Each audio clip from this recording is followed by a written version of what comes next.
A judge slaps a black girl in court thinking he's just silencing another loudmouth teen, but then she pulls out her phone and calls the one man he never thought she could reach, a Supreme Court justice. Suddenly, the courtroom freezes. The girl says just 5 chilling words, and the judge's entire career starts to unravel. Who is this girl, really? And what secret does she hold that could bring down one of the most powerful men in the state? Before we get into the story, comment below where in the world you are watching from today. And if you like this story, don't forget to subscribe. The streetlights cast long shadows on the cracked sidewalk as Kendra and Malik Morgan made their way home from the community center. The warm Atlanta night wrapped around them like a blanket, cicadas chirping their evening song from the trees that lined the residential street. A gentle breeze carried the scent of jasmine from nearby gardens, mingling with the distant sounds of cars on the main road. Kendra walked with purpose, her backpack full of notes from the forum hanging heavily on her shoulders. Her mind was still processing everything they'd learned about civil rights and racial profiling, cataloging each fact with her characteristic precision. Next to her, Malik's longer strides meant she had to walk a bit faster to keep up, her sneakers making soft scuffing sounds against the concrete. That speaker really knew his stuff, Malik said, breaking the comfortable silence between them. When he talked about his own experience getting stopped and frisked 3 times in 1 week, man, that hit home. His voice carried a mixture of admiration and weariness that made Kendra glance up at him. Kendra nodded, her dark eyes serious beneath her neatly braided hair. The statistics he shared were particularly compelling. African American males being 2.5 times more likely to be stopped by police than white males despite making up a smaller percentage of the population, Malik finished. He ran a hand over his close-cropped hair, sighing. Yeah, I know those numbers by heart now. Living them will do that to you. His shoulders tensed slightly, a gesture Kendra had come to recognize whenever these topics surfaced. A car passed by, its headlights briefly illuminating their faces, casting stark shadows before plunging them back into the softer glow of streetlights. Kendra glanced at her brother, noting the tension in his jaw. At 17, Malik had already experienced his share of random stops and questioning, each incident etched into his memory like unwanted tattoos. The part about knowing your rights, though, Kendra continued, her voice steady and clear in the night air. That's what really matters. Knowledge is power. Like the Fourth Amendment protections against unreasonable searches and seizures or the right to... The sudden flash of red and blue lights behind them cut her off mid-sentence. A police cruiser pulled up alongside them, its tires crunching on the asphalt and sending Kendra's heart into her throat. She swallowed hard, forcing her exterior to remain calm, analytical even as her pulse quickened beneath her skin. The officer's spotlight swung toward them, harsh white light flooding their vision, turning the peaceful neighborhood scene into a stark interrogation. Malik instinctively stepped slightly in front of his sister, shielding her with his taller frame, his protective instinct immediate and unquestioned. "Get down on the ground!" The officer's voice boomed through the night air as he emerged from his vehicle, one hand already on his weapon. The words seemed to hang in the humid air, shattering the peaceful evening. Malik raised his hands slowly, clearly visible in the harsh light. "Officer, what did we do wrong?" His voice was steady, controlled, just like they'd discussed at the forum. Kendra could hear the effort it took him to keep his tone even. The officer's face tightened, his hand gripping his weapon more firmly. "I said get down on the ground, now." The command echoed off nearby houses, where porch lights began flickering on as curious and concerned neighbors responded to the commotion. Kendra watched the situation unfolding with razor-sharp focus, her analytical mind clicking into high gear despite her racing heart. Her mind raced through relevant case law, constitutional precedents, proper police procedure. She could see the officer's agitation growing, could read the dangerous escalation in his body language, the widened stance, the tightened grip, the narrowed eyes. "Step back," the officer barked at Kendra, who had moved slightly forward, her small frame partially emerging from behind her brother's protective shadow. Instead of retreating, Kendra squared her shoulders, her voice clear and precise, cutting through the tension like a scalpel. "Officer, I need to inform you that according to Tennessee versus Garner, you have no lawful right to use deadly force or excessive aggression unless we pose immediate danger, which we clearly do not. The officer's attention snapped to her, his face darkening like a storm cloud. Last warning, step back.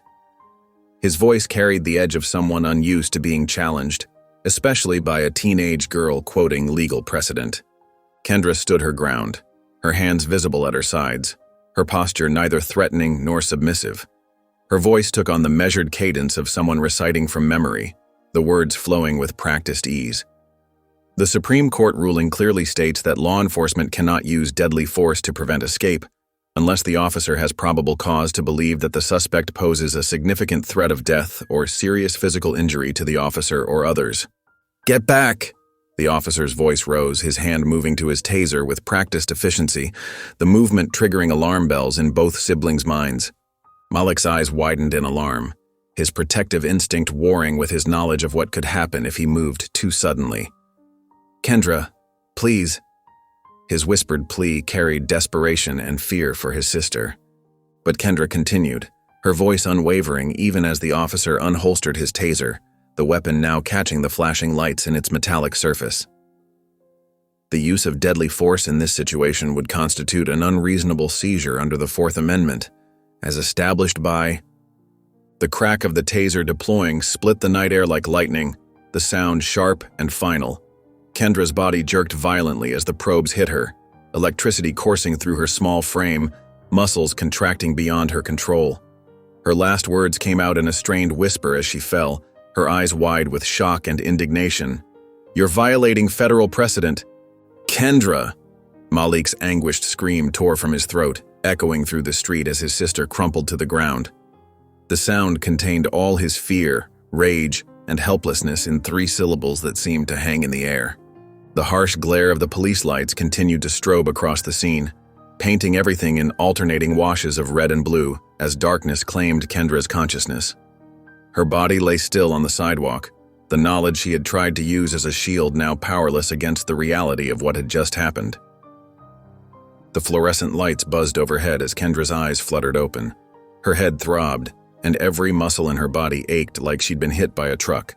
The cold concrete bench beneath her offered no comfort, and the institutional green walls of the juvenile holding cell seemed to spin slightly as she tried to focus. She attempted to sit up, wincing at the sharp pain in her wrists. Looking down, she could see angry red marks where the handcuffs had been too tight. The events of the night came rushing back. The forum, walking home with Malik, the police officer reciting Tennessee versus Garner, and then... nothing. A digital clock on the wall read 1:27 a.m. Kendra's throat felt dry, and her usually sharp mind felt foggy. Through the metal bars of her cell, she could make out a few officers gathered around a desk, their laughter carrying down the hallway. "Did you hear her?" one officer said, his voice thick with amusement. "According to Tennessee versus whatever, like some kind of mini-lawyer." Another officer chuckled. "Yeah, these kids watch a few episodes of Law and Order and think they know everything. Big mouth on that one." "All that fake law talk didn't help much when the taser hit, did it?" A third voice joined in, followed by more laughter. Kendra closed her eyes, focusing on her breathing like her mother had taught her. The officer's words stung, but she knew better. Those weren't fake laws. They were real Supreme Court precedents, carefully researched and memorized. She'd spent countless hours studying them, understanding their implications. The sharp click of heels on linoleum interrupted her thoughts. A woman in her 50s, wearing a navy blue pantsuit and carrying a tablet, approached her cell.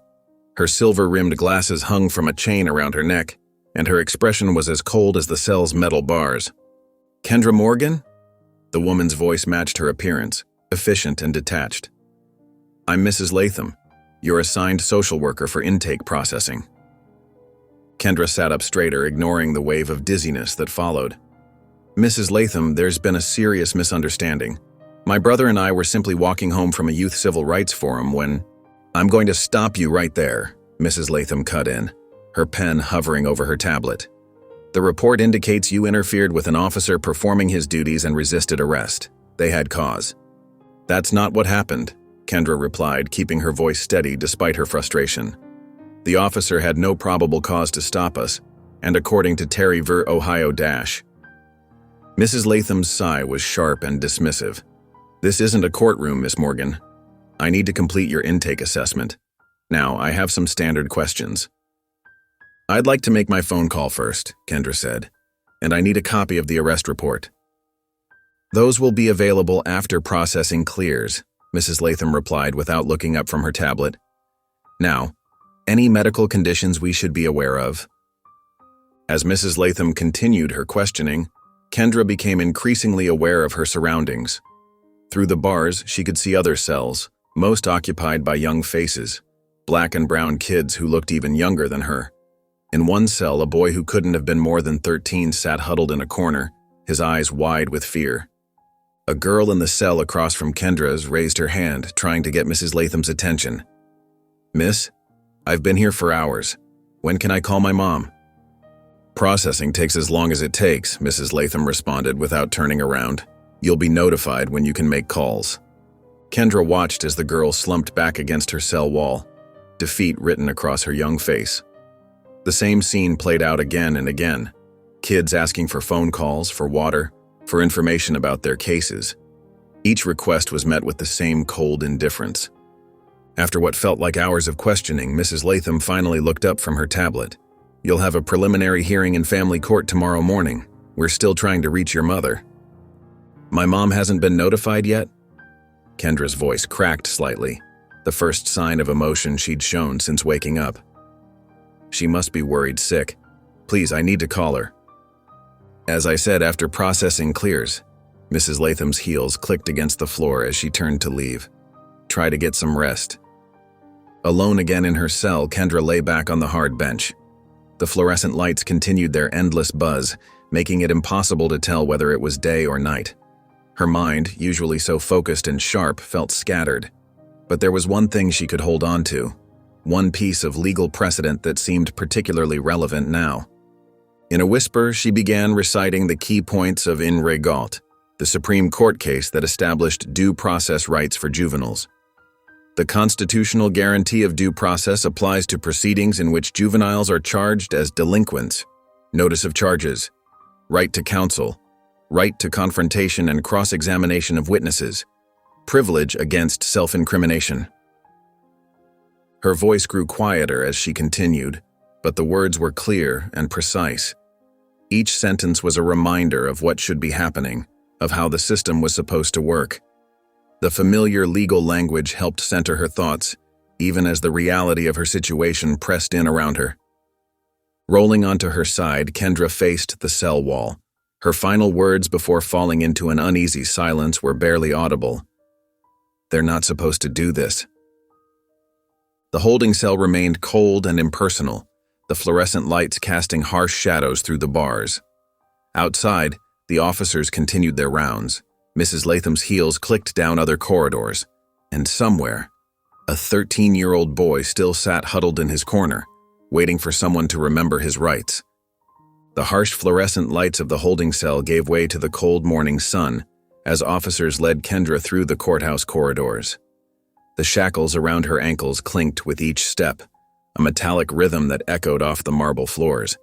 Despite having barely slept, her mind remained sharp, cataloging every detail of her surroundings with practiced precision.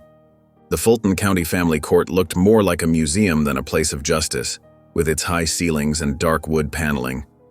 Kendra's shoes squeaked against the polished floor as the officers guided her into Courtroom 3B.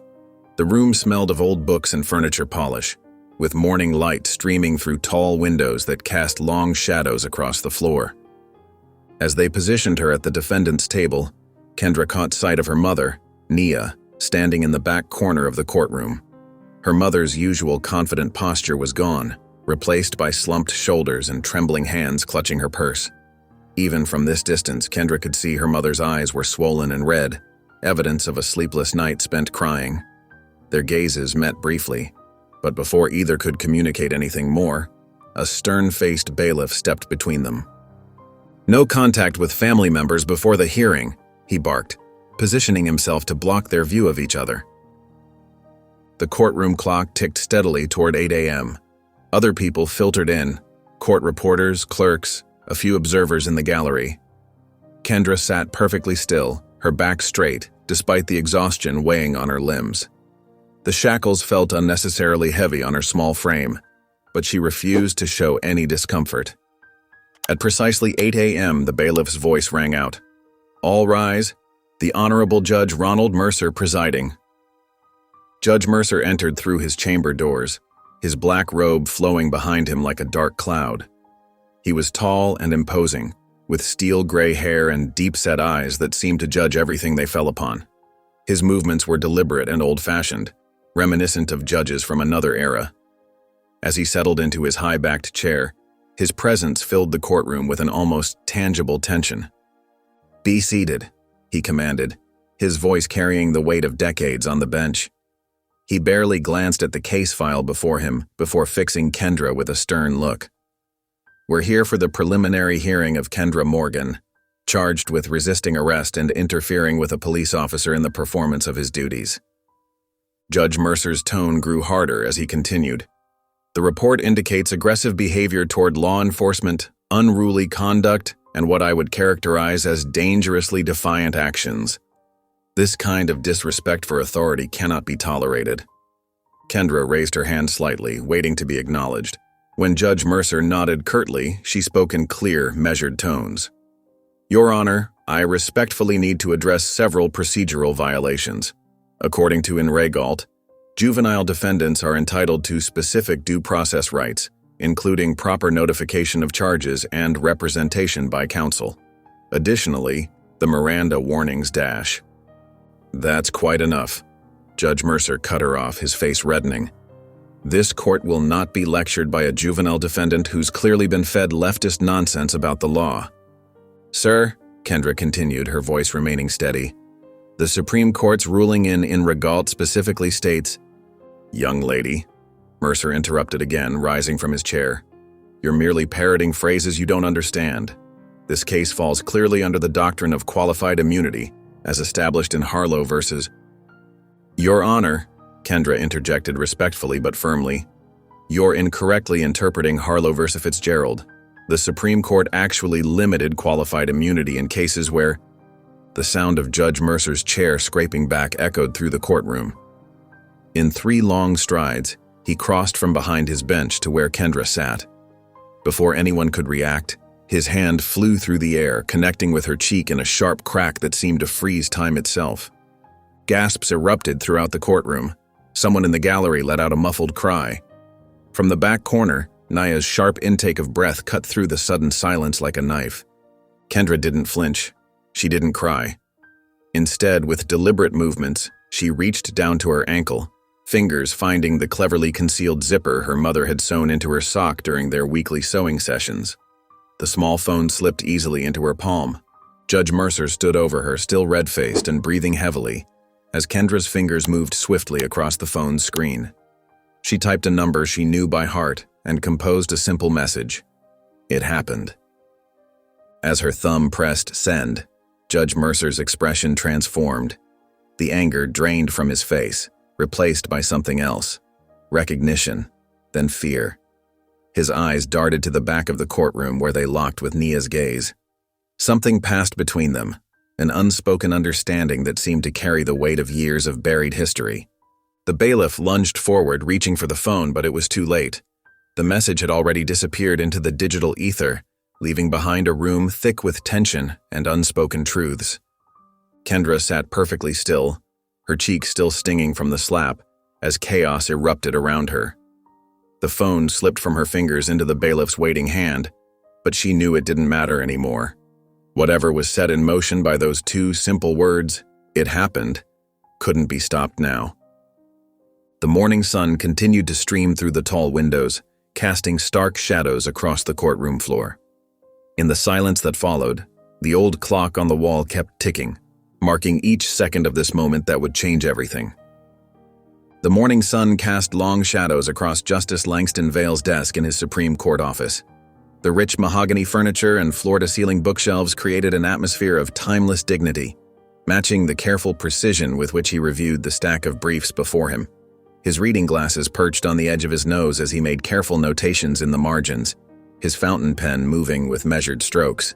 The soft buzz of his secure phone interrupted his concentration. He glanced at the screen, and two simple words made his steady hand falter. It happened. Ms. Juno, his secretary of 15 years, noticed the change in his demeanor from her desk just outside his open door. She had learned to read the subtle shifts in his usually composed expression. "Justice Vale," she called softly, her voice carrying concern. "Is everything all right?" He looked up, his face a careful mask of calm despite the storm brewing beneath. "Yes, thank you, Ms. Juno. I need a moment, please." His voice remained steady, but there was an edge to it that she rarely heard. The heavy door closed with a soft click, and Justice Vale sat motionless for several seconds, staring at those two words on his screen. His hands, which had never wavered during the most contentious Supreme Court arguments, trembled slightly as he set the phone down. Rising from his desk with deliberate slowness, he moved to the far corner of his office where an old safe was hidden behind a painting of the original Supreme Court building. His fingers moved automatically, entering the combination he had chosen years ago, the date of his brother's death. The safe door opened silently, revealing neat rows of files and documents. Near the back, partially hidden behind more recent papers, sat a thick manila folder marked simply, "Mercer, 2006. He hadn't touched it in years, but he had never forgotten its presence, like a wound that refused to fully heal. Justice Vale carried the folder back to his desk, his movements measured and controlled. Inside, the contents told a story he had tried to bury, sealed internal memos revealing judicial misconduct, a draft of a dissenting opinion that never saw the light of day, and photographs that made his jaw clench. The images showed Judge Ronald Mercer at private fundraising events, smiling and shaking hands with men whose organizations the Southern Poverty Law Center had identified as white nationalist groups. In one particular photo, Mercer stood between two prominent donors, their casual poses belying the weight of what the image represented. Vale spread the documents across his desk, each piece a reminder of choices made and silence kept. His brother's death, Mercer's involvement, the decision to pursue systemic change instead of personal vengeance. It all led to this moment. Picking up his secure line, he dialed a number from memory. After 2 rings, a familiar voice answered. "Georgia Judicial Oversight Committee, Judge Matthews speaking?" "Caroline," Vale said, his voice carrying the weight of their long professional relationship. "We need to discuss Ronald Mercer." There was a pause on the other end. "Langston, this is unexpected." "There's been an incident," he continued, carefully choosing his words. "One that might interest the committee." "What kind of incident?" "A physical assault on a minor defendant in open court." His voice remained neutral, giving no hint of his personal connection to the situation. He did not mention Kendra's name or their relationship. Any hint of his involvement could compromise everything: her future, his position, the very justice they both sought. "That's a serious allegation, Langston. Do you have proof?" "It will surface soon enough," he replied. "I suggest the committee prepare for an investigation. The documentation I provided in 2006 might become relevant again." The conversation concluded with professional courtesy, but both understood the gravity of what had been set in motion. Meanwhile, in Atlanta, Judge Ronald Mercer sat alone in his chambers, the heavy drapes drawn against the morning light. His hand, the one that had struck Kendra, shook as he poured himself a glass of water. The crystal tumbler clinked against his teeth as he drank. His private computer hummed to life, and he opened an encrypted browser, one he used for sensitive research. In the search bar, he typed, "Langston Vale niece." The results showed nothing unusual. Standard biographical information about the Supreme Court justice, mentions of his professional accomplishments, carefully curated personal details. But Mercer's instincts, honed by decades on the bench, screamed at him. He remembered the girl's composure, her precise legal knowledge, the way she had stood her ground. But most of all, he remembered her eyes. Eyes that held the same unflinching determination he had seen in Langston Vale during their last confrontation years ago. The silence in the courtroom after he had struck her played back in his mind. She hadn't cried, hadn't cowered. She had simply reached for her phone, as if she had been waiting for exactly this moment. And that message, it happened, carried the weight of a carefully laid trap. Mercer closed the browser and leaned back in his leather chair. The realization settled over him like a heavy shroud. The girl wasn't just another smart kid with an attitude. She was Vale's blood. And with that simple two-word text, she had just declared war. The afternoon sun filtered through the narrow window of the juvenile detention cell, casting harsh shadows across the institutional green walls. Kendra sat motionless on the thin mattress, her back straight against the cold concrete wall. Her muscles ached from the taser's aftermath, but her face remained composed, almost eerily calm. A nurse in light blue scrubs moved methodically around her, checking vital signs with practiced efficiency. The blood pressure cuff squeezed Kendra's arm, but she barely noticed. Her attention was fixed on the small television visible through the open door of the staff break room across the hall. The screen showed silent footage of protesters filling Atlanta's streets. Though the demonstration had nothing to do with her case, the images resonated deeply. Young black faces confronting lines of police, signs held high, voices unheard behind the muted screen. One young woman's expression particularly caught Kendra's attention, the same mix of determination and weariness she felt in her own heart. "Any lingering numbness?" the nurse asked, breaking into Kendra's thoughts. Her voice was professional, but not unkind. "No," Kendra replied quietly, her eyes still on the television. The nurse made a note on her clipboard. "How about headache? Dizziness?" "I'm fine." Kendra's voice was steady, betraying none of the exhaustion that pulled at her bones. The nurse paused, studying her young patient's face. "You know, it's okay not to be fine." Kendra finally turned to meet the nurse's gaze. "Being fine is all I have right now." Before the nurse could respond, a guard appeared at the cell door.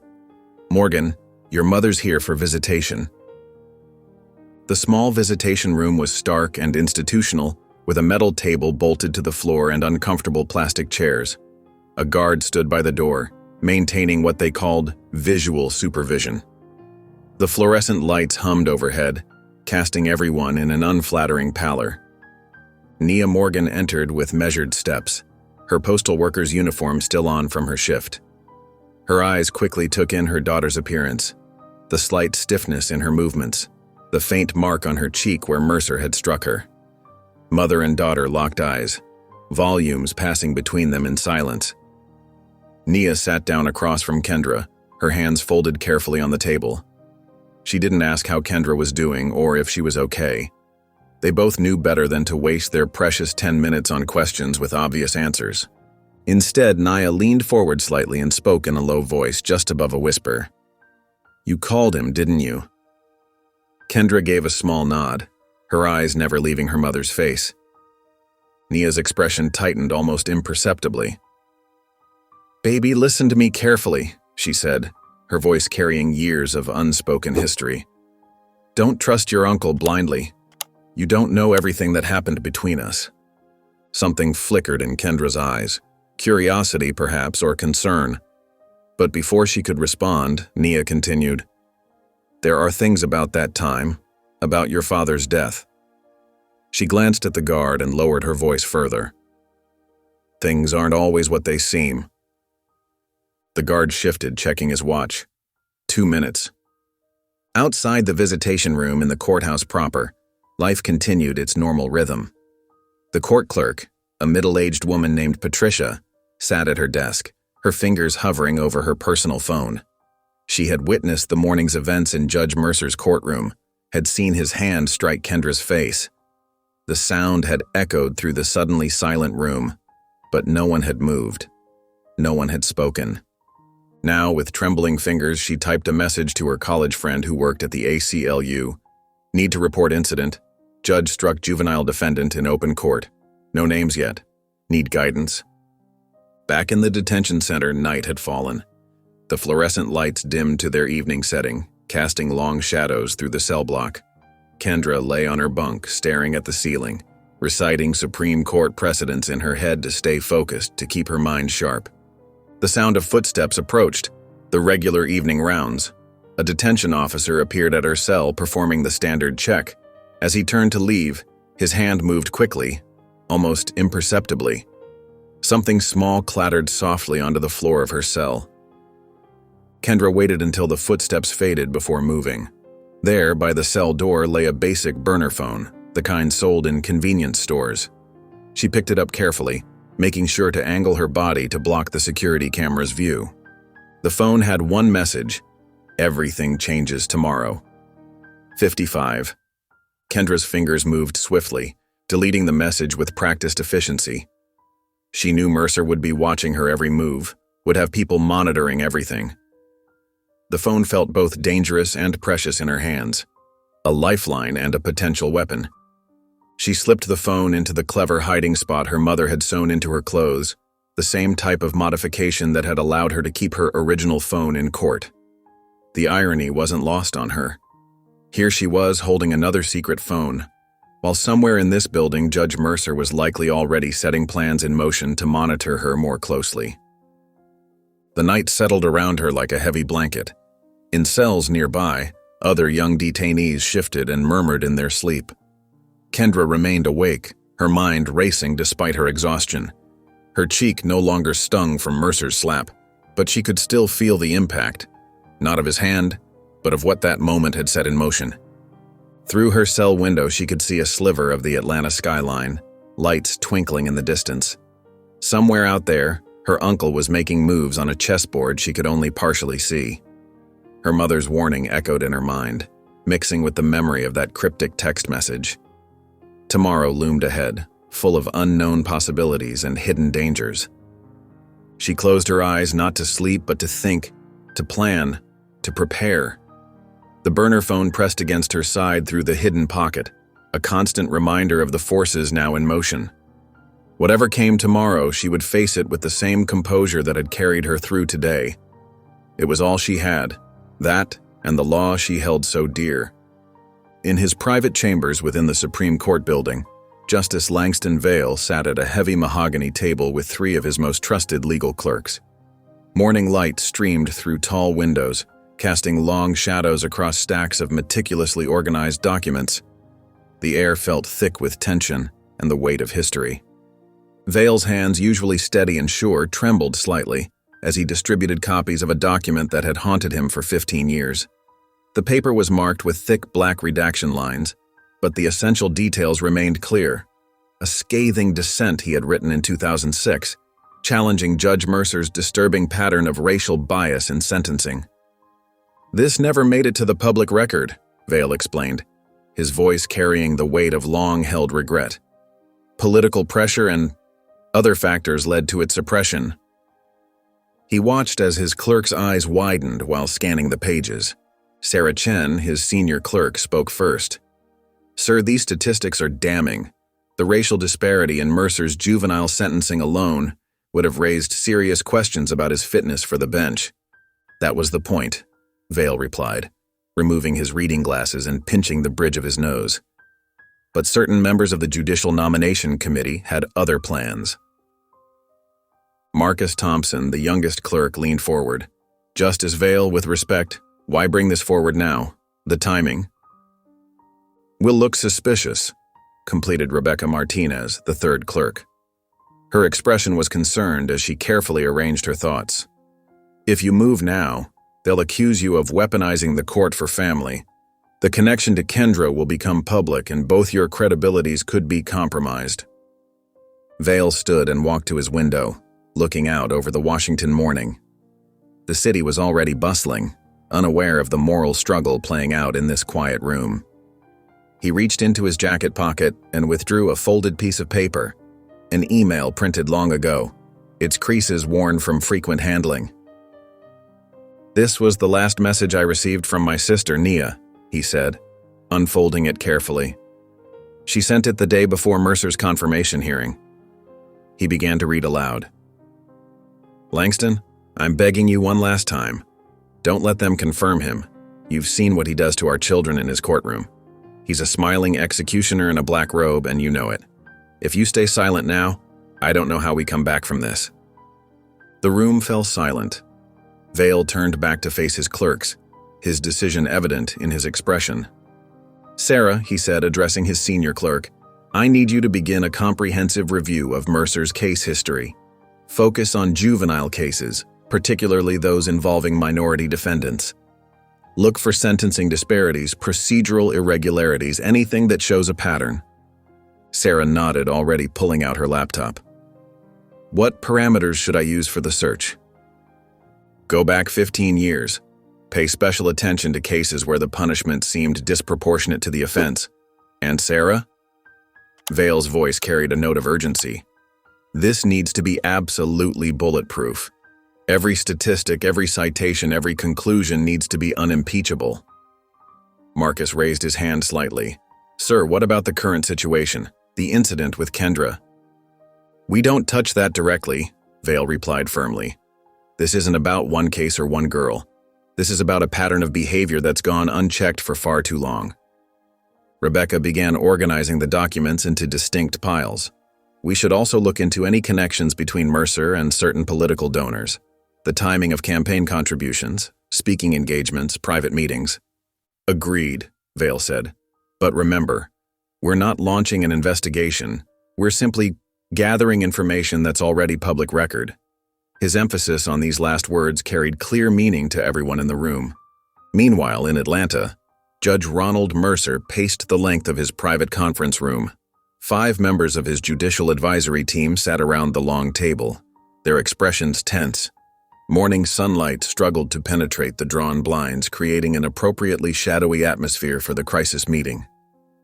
"Where is this footage?" Mercer demanded, his voice tight with barely controlled rage. "Who had phones in my courtroom?" Patricia Whitman, his senior advisor, consulted her notes. "Security protocols were followed, Your Honor. All visible devices were collected before the hearing, but..." "But what?" Mercer stopped pacing to glare at her. "But we can't rule out hidden devices, and there are rumors circulating among the court staff." Mercer slammed his hand down on the table, causing everyone to jump. "Rumors? I don't care about rumors. I care about containing this situation before it explodes in our faces." David Chen, his media relations coordinator, cleared his throat. "Sir, we might want to consider getting ahead of this. A statement acknowledging Dash." "Acknowledging what?"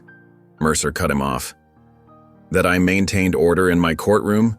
That I dealt with an unruly defendant who showed complete disrespect for judicial authority?" "She's 15, Your Honor," Patricia said quietly. Mercer's eyes narrowed. "She's a problem, and problems need to be contained." He turned to James Harrison, his security chief. "I want surveillance on her. Everyone who visits, everyone who calls, everyone who so much as looks in her direction. I want to know what she's planning." "Sir," James shifted uncomfortably, "there are strict protocols regarding juvenile detention monitoring." "I don't care about protocols." Mercer's voice rose sharply. "That girl is a threat. She has connections we don't fully understand yet, and I want to know exactly what we're dealing with." The room fell silent. Mercer returned to his pacing, his footsteps echoing in the tense quiet. Finally, he stopped at the head of the table. "Listen to me, all of you," he said, his voice now dangerously calm. "We need to contain this now. If any footage exists, I want it found and destroyed. If anyone talks to the press, I want to know about it immediately. And most importantly," he paused, making eye contact with each person in the room, "I want to know everything about Kendra Morgan's visitors, her phone calls, her mail, everything. Is that clear?" The team nodded in unison, none daring to voice their concerns about the legality or ethics of such surveillance. "Good," Mercer said, straightening his robes. "Now get to work. I want updates every hour."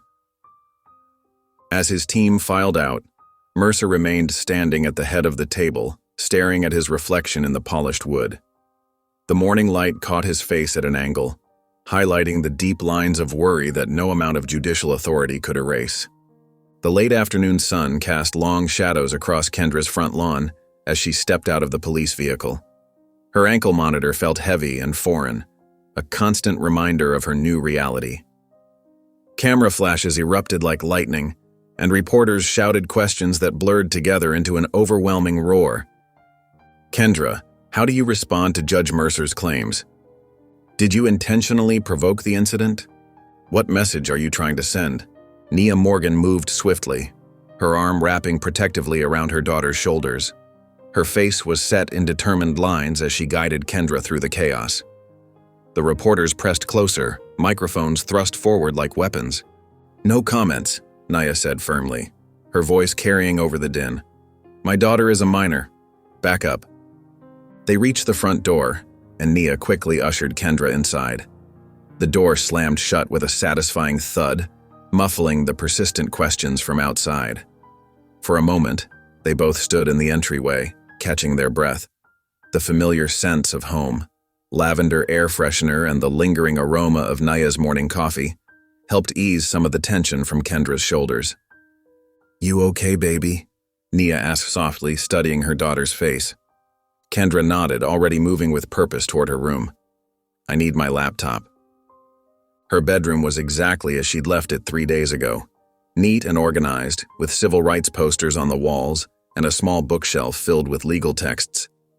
She pulled her laptop from its charging station and settled cross-legged on her bed. The familiar startup sound brought a sense of comfort. Kendra navigated to her encrypted cloud drive where months of research lay carefully categorized in nested folders. What had started as a simple school project on judicial sentencing patterns had evolved into something far more significant. "Project Justice," she whispered, opening the main folder. Inside were hundreds of case files, all Mercer's rulings, meticulously downloaded from public records and analyzed. She'd originally chosen him because he had the longest serving record, making him perfect for identifying historical patterns. Now she understood it had been more than coincidence. Kendra's fingers flew across the keyboard as she refined her search parameters. The AI analysis tool she'd been using for her project, a gift from a tech-savvy cousin, hummed to life. She input specific criteria: juvenile cases, non-violent offenses, sentencing outcomes. The results made her stomach turn. 10 cases immediately stood out, their statistics glaring. In each one, Black teenagers had received sentences 5 times longer than white teens charged with nearly identical offenses. The disparity was so stark it couldn't be coincidental. She opened a new document and began copying relevant excerpts from Mercer's rulings. The AI tool highlighted recurring phrases, showing clear patterns in his language choices. When describing Black defendants, terms like urban aggression and cultural instability appeared with disturbing frequency. White defendants, by contrast, were often described with phrases like temporary lapse in judgment or potential for rehabilitation. "Mom?" Kendra called out, her voice tight with controlled anger. "Can you look at something?" Nia appeared in the doorway, wiping her hands on a dish towel. "What is it?" "Look at these numbers." Kendra turned the screen. "And these phrases he keeps using. It's not just bias, it's systematic. He's been doing this for years." Nia's expression darkened as she scanned the data. Her hands gripped the towel tighter, knuckles whitening.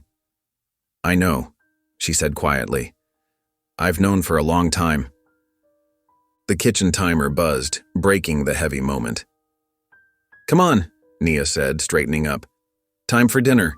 You need to eat something proper after that detention center food." They sat at their small kitchen table, steam rising from bowls of Nia's homemade vegetable soup. The reporters outside had finally dispersed, leaving an uneasy quiet broken only by the gentle clink of spoons against bowls. Kendra stirred her soup thoughtfully, gathering courage for the question that had been nagging at her. "Mom?" she finally asked, her voice barely above a whisper. "Why did you stop working in court reform?" The spoon in Nia's hand froze halfway to her mouth. She set it down slowly, her eyes fixed on some distant point beyond the kitchen window. "Because it nearly got someone killed," she replied, her voice heavy with old pain. Before Kendra could press further, a soft buzz came from her pocket. She pulled out the burner phone, the one that had mysteriously appeared in detention. A new message notification blinked on the screen. With slightly trembling fingers, she opened it. A photo filled the screen, clearly taken within the last hour. Judge Mercer stood in a shadowy alley behind what looked like the courthouse, Deep in conversation with a well-dressed man Kendra recognized from news coverage, District Attorney Calden Briggs. Their body language spoke of familiarity and shared purpose. Kendra's eyes snapped to her mother, who was still lost in thought. She knew from her research that Briggs had been her mother's primary opponent during her court reform days. The man who had systematically dismantled community justice programs and replaced them with harsh law and order policies. The pieces clicked into place. Old alliances weren't just being remembered, they were being actively revived. Mercer and Briggs working together again, just like they had during her mother's fight for reform. The burner phone felt heavy in her hand as she stared at the image, understanding blooming like a dark flower in her mind. This wasn't just about her anymore. This was about power, about systems, about battles fought long before she'd entered the picture. The autumn air carried a crisp chill as Justice Langston Vale stepped onto Emory University's historic campus. His measured stride and distinguished bearing drew respectful nods from passing students, none of whom suspected his true purpose in Atlanta. The lecture on constitutional law he was scheduled to deliver later that afternoon was merely a carefully constructed facade. Vale checked his watch. 10:45 a.m. He had precisely 15 minutes before his arranged meeting. Making his way through the less trafficked paths between academic buildings, he arrived at a small coffee shop tucked away in the basement of the law library. The location had been chosen with purpose, quiet enough for privacy, public enough to avoid suspicion. Risa McLean was already there, seated in a corner booth with her back to the wall. Her sharp eyes tracked Vale's approach over the rim of her coffee cup. She hadn't changed much since their days arguing cases together, still wore her silver hair in a practical bob, still carried herself with the same quiet intensity that had made her such an effective prosecutor before she turned to journalism. "It's been a while, Langston," she said softly as he slid into the booth. Vale nodded, placing his briefcase on the table between them. "Thank you for meeting me, Risa. I trust you understand the need for discretion." "Always." She set down her cup, eyes focusing on the briefcase. "What's so important you couldn't send through secure channels?" Vale opened the briefcase with practiced precision, removing a thick manila envelope. His fingers lingered on the seal for a moment before he passed it across the table. Documentation regarding Judge Ronald Mercer, specifically his pattern of discriminatory sentencing and abuse of power. Risa's eyebrows lifted slightly as she examined the contents. "These are internal court memos. Sealed dissents. How did you—" "The source isn't relevant," Vale cut in smoothly. "What matters is the content. I need these facts published, but not traced back to the judiciary. Your reputation for protecting sources is why I came to you." "This is explosive stuff, Langston." Risa's eyes narrowed as she scanned a particular document. "But why now? These patterns go back years." Vale's expression remained carefully neutral, though his fingers tightened imperceptibly on his coffee cup. Sometimes justice requires careful timing. Across town, in the quiet corner of a public library, Kendra Morgan sat waiting at a study table partially hidden by tall shelves. Her heart jumped when Malik appeared, slipping quietly into the chair across from her. His usually neat appearance was slightly disheveled from days of laying low. "You okay?" she whispered, reaching across to squeeze his hand. Malik gave a tight nod. "Been staying with different friends, switching locations. The media's been camping outside our house." His voice dropped even lower. "But that's not what I came to tell you. Mercer and Briggs, they're trying to spin this, making up stories about us being part of some gang-affiliated protest group." Kendra's jaw tightened, but she wasn't surprised. "They're desperate," she said, pulling out her laptop. "And that desperation is going to be their downfall. Look at what I've gathered." She opened multiple folders, showing Malik the carefully organized evidence. Audio recordings from court sessions, transcript analyses, detailed breakdowns of sentencing patterns. His eyes widened as he took in the scope of her research. "This is incredible," he murmured, scrolling through the data. "But how do we use it?" A small smile touched Kendra's lips. "I've been thinking about that. We don't just file a lawsuit, we put his whole career on trial, but not before traditional judges." She leaned forward, excitement creeping into her whispered voice. We organize a panel of young legal scholars trained in constitutional law and civil rights. Let them review every case, every pattern, every decision. Make it impossible to ignore the evidence. Malik studied his sister's face, recognizing the fierce intelligence burning behind her calm exterior. "You're not just fighting the battle they expect," he said slowly. "You're changing the whole game." "Exactly." Kendra began closing the files. They're ready for protests, for traditional legal challenges. They're not ready for this. Later that night, as Kendra and Nia prepared for bed, a soft scraping sound came from beneath their front door. Nia moved cautiously to investigate, finding a plain manila envelope that had been slid underneath. No return address, no markings of any kind. They sat together at the kitchen table as Nia carefully opened it. Inside were court transcripts, yellowed with age but still clearly legible. The date at the top read 1997. As they read through the pages, the story emerged. A criminal trial where Mercer had served as defense counsel for police officers accused of causing a death in custody. The victim was a black teenager. Kendra's breath caught as she reached the final page. There, in stark black type, was the victim's name, Devin L. Vale. She looked up at her mother, who had gone very still. "Mom," Kendra said quietly, her voice barely above a whisper. "Was Devin related to Uncle Langston?" Nia's eyes remained closed for a long moment. When she finally opened them, they were filled with old pain. His little brother. The kitchen fell silent except for the soft ticking of the wall clock. The truth of the documents settled over them like a heavy blanket, not just evidence of injustice, but a revelation of deep personal connection. The pieces of their family history, long kept separate, were finally connecting. The kitchen felt impossibly small as Kendra sat at the worn wooden table, her fingers tracing the edges of the court documents. The revelation about Devin Vale hung in the air like a physical presence. Steam rose from the mugs of chamomile tea Nia methodically prepared, her hands trembling slightly as she placed them on the table. Malik couldn't stay still. He moved back and forth across the narrow kitchen, his footsteps creating a steady rhythm against the linoleum floor. "This doesn't make sense," he said, running his hands through his short curls. "Why would Mercer defend the cop who killed Uncle Langston's brother? And why didn't anyone tell us about this?" Kendra watched her mother's face carefully. Nia stood at the counter, her back straight but her shoulders tense. When she finally turned around, her eyes held a mixture of pain and resignation. "Sit down, Malik," Nia said softly. "There's more to this story than what's in those papers." Malik dropped into the chair next to Kendra, his knee bouncing with nervous energy. Nia wrapped her hands around her mug, as if drawing strength from its warmth. "Devin Vale was brilliant," she began, her voice taking on a distant quality.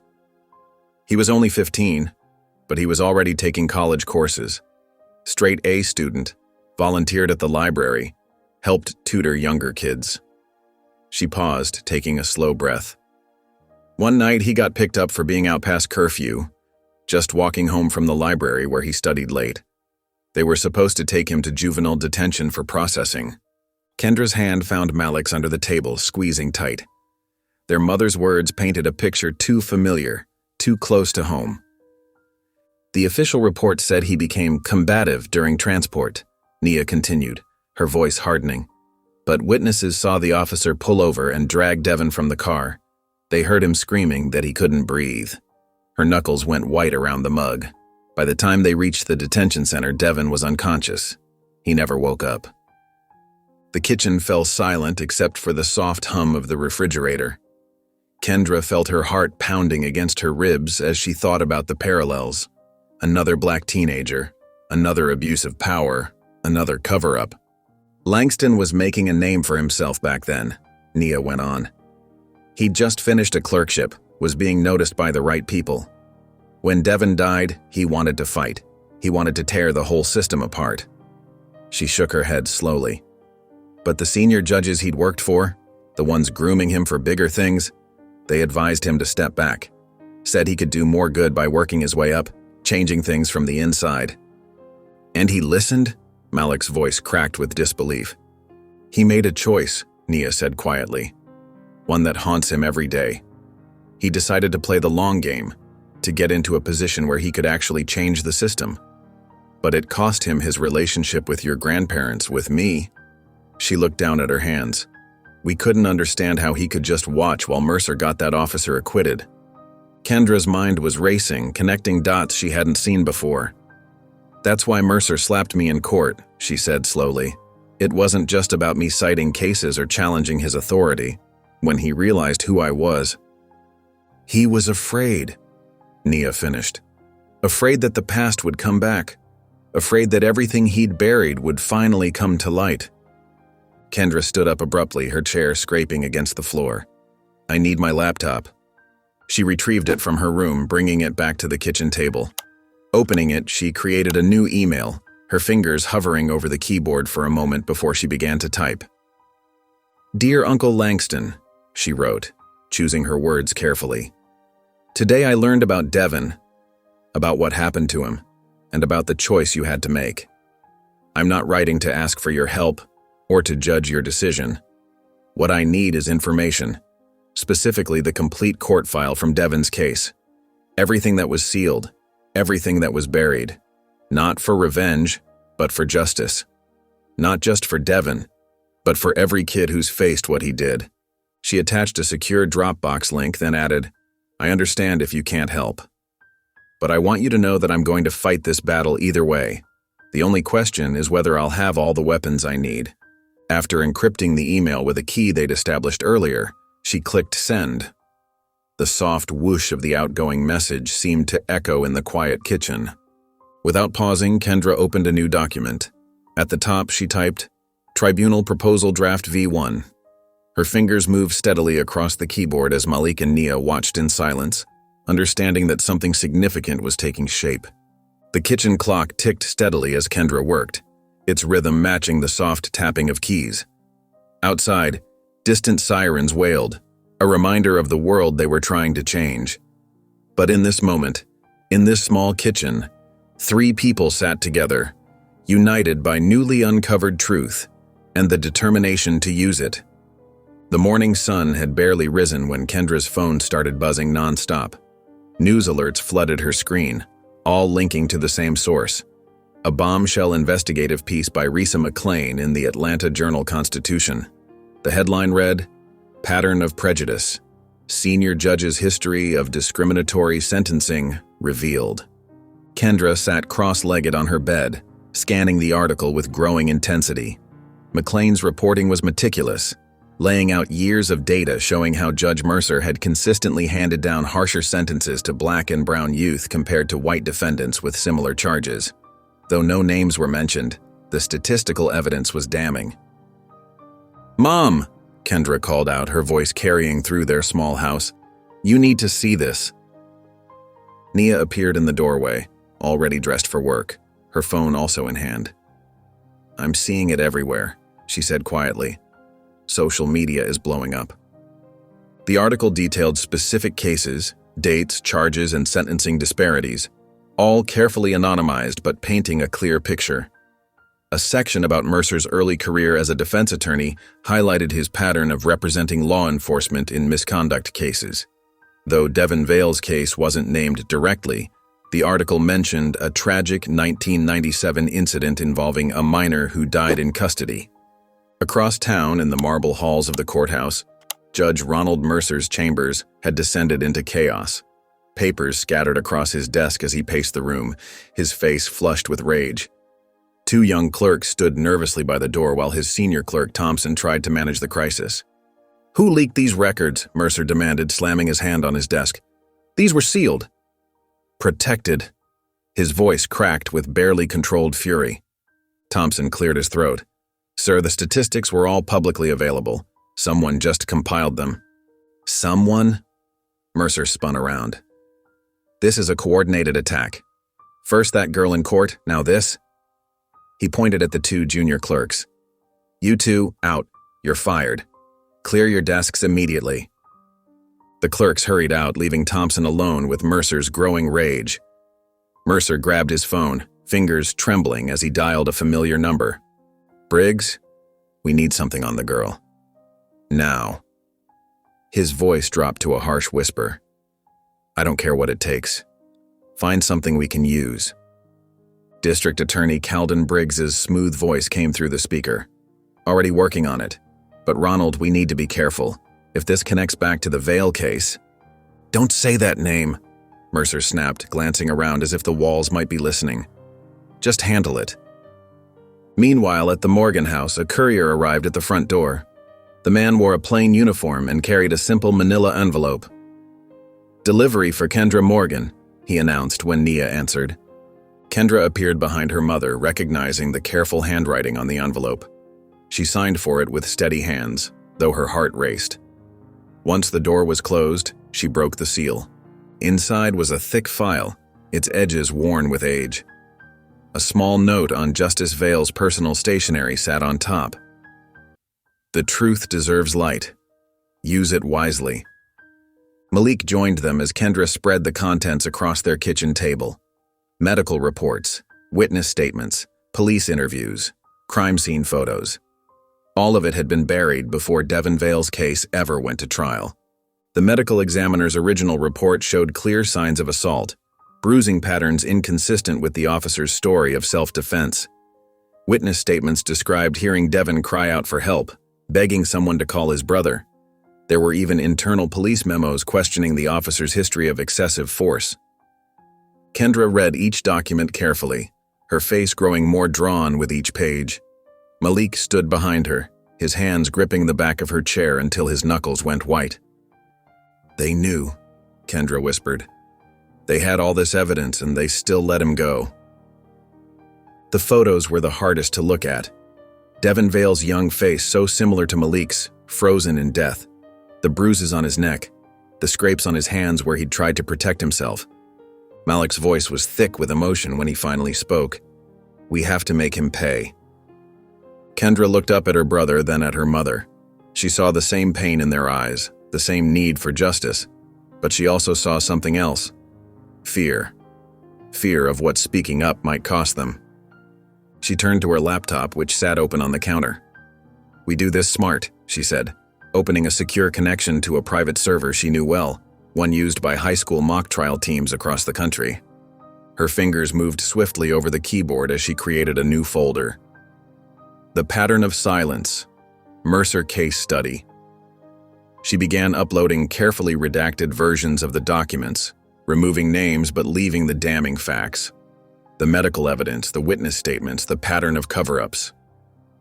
"What are you doing?" Malik asked, leaning over her shoulder. "Creating a case study," Kendra replied, her voice steady. "Every mock trial team in the country uses this server to practice. They're all future lawyers, future judges. They need to see how the system really works." The upload bar moved slowly across the screen. With each percentage point, more truth entered the digital world. More eyes would see what had been hidden. More minds would understand what they were fighting against. When the upload completed, Kendra sat back in her chair. The digital fuse was lit. There was no turning back now. The afternoon sun filtered through Kendra's bedroom window as she double-checked her laptop's security settings. Her hands moved swiftly across the keyboard, making final adjustments to the encrypted video conference platform she'd spent days configuring. The clock on her screen showed 3:55 p.m., 5 minutes until the most important meeting of her young life. She glanced at the list of participants waiting in the virtual lobby. 12 names, each representing some of the brightest young legal minds in the country. There was Maya Chen from California, who'd won the National Constitutional Debate Championship 3 years running. Marcus Rodriguez from Texas, whose AI-assisted analysis of Fourth Amendment violations had caught the attention of law professors nationwide. Sarah Thompson from Massachusetts, already famous in youth legal circles for her work on juvenile justice reform. At exactly 4 p.m., Kendra took a deep breath and clicked Start Meeting. One by one, faces appeared on her screen. 12 teenagers in their bedrooms, home offices, and study spaces across America. Some looked nervous, others determined. All of them had responded to her carefully worded invitation about addressing systemic judicial misconduct through peer review. "Thank you all for joining," Kendra began, her voice steady despite her racing heart.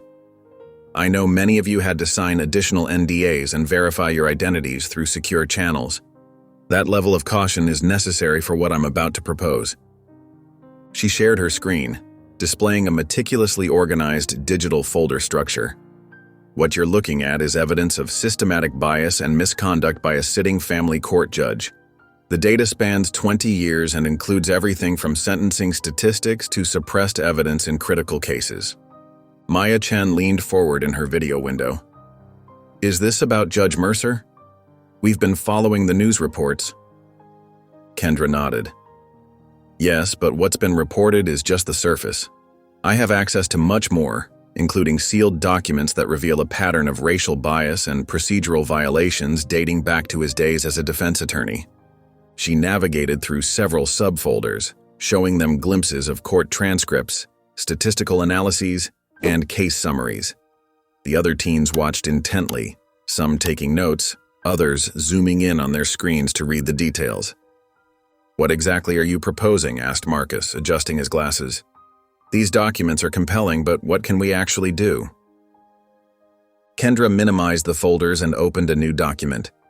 "I'm proposing we create our own tribunal, a formal, structured review of Mercer's most controversial cases, conducted entirely by youth legal scholars like ourselves." The video grid erupted with murmurs and raised eyebrows. Sarah Thompson spoke up first. "You want us to put a sitting judge on trial?" "Not exactly," Kendra clarified. "This would be a simulated proceeding, but one conducted with full academic rigor. We'll use data analysis, AI-assisted pattern recognition, and proper legal methodology to examine his rulings. Everything will be documented, peer-reviewed, and published with complete transparency." She shared another screen showing a detailed organizational chart. "Each of you would be assigned a specific case or aspect to investigate. We'll use secure channels for communication and evidence sharing. The goal isn't just to expose wrongdoing. It's to demonstrate that young people can engage with and critique the legal system at a professional level." Most of the faces on screen showed growing enthusiasm. Several participants were already opening notebooks or typing rapidly on their keyboards. But one voice cut through the excitement with a note of skepticism. "Why should we be judge and jury?" asked James Wilson, a mock trial champion from Michigan. "What gives us the right to pass judgment on a professional judge's decisions?" Kendra looked directly into her camera, her voice carrying the weight of personal experience. "Because we're the ones they keep judging without a voice. Every day, kids our age face judges like Mercer who see us as statistics, not people. They make decisions about our lives without understanding our reality." She pulled up a series of graphs showing youth sentencing disparities. "Look at these numbers. Black and brown teenagers consistently receiving harsher sentences for identical offenses. Juvenile defendants being denied proper representation. Constitutional rights being ignored because we're just kids." The skepticism on James's face began to fade as he studied the data. Other participants nodded in agreement, their expressions hardening with determination. "I'm sending each of you encrypted access to specific case files," Kendra continued, her fingers flying across the keyboard. "Take time to review them carefully. We'll need to establish clear protocols for our proceedings, including methods for protecting sensitive information and maintaining academic integrity." One by one, the other teens received their assignments.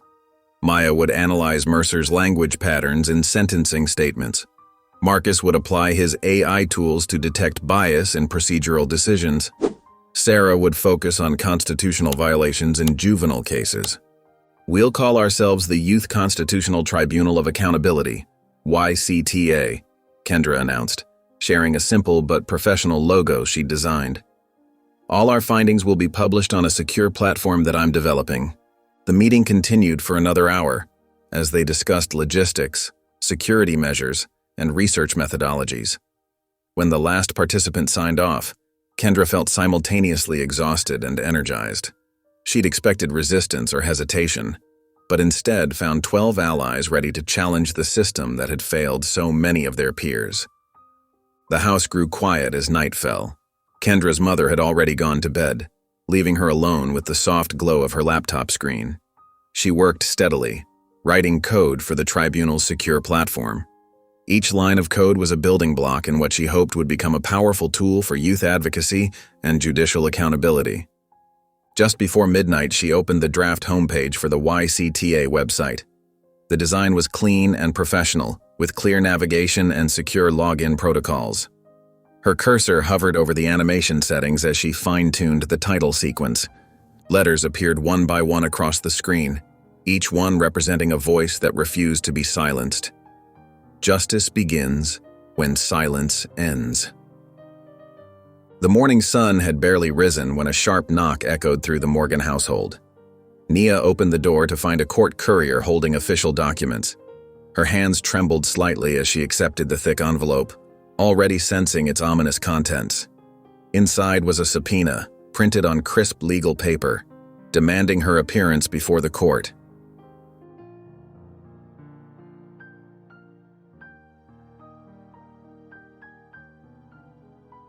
As she read through the allegations, her face grew pale.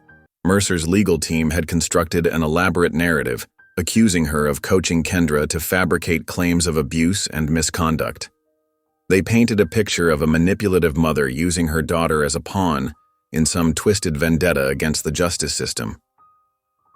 Later that morning, Nia's phone rang. It was her supervisor at the nonprofit where she worked, helping families navigate the legal system. "We need to talk," the supervisor said, her voice strained. "These allegations, the board is concerned about potential liability." Nia sat at her desk, clutching the phone tightly. "Everything they're saying is false," she insisted, but she could hear the uncertainty in her supervisor's tone. The conversation ended with a temporary leave of absence, bureaucratic language for what felt like punishment. Meanwhile, across town at Carter High School, Kendra sat in the principal's office, maintaining her characteristic composure as Mr. Patterson delivered the news. "Given the ongoing investigations," he said, avoiding eye contact, "we feel it's best to remove you from your student council position." Kendra watched him shuffle papers on his desk, noting how he couldn't quite meet her gaze. "Which investigations?" she asked calmly. "The ones into Judge Mercer's conduct or the false allegations against my mother?"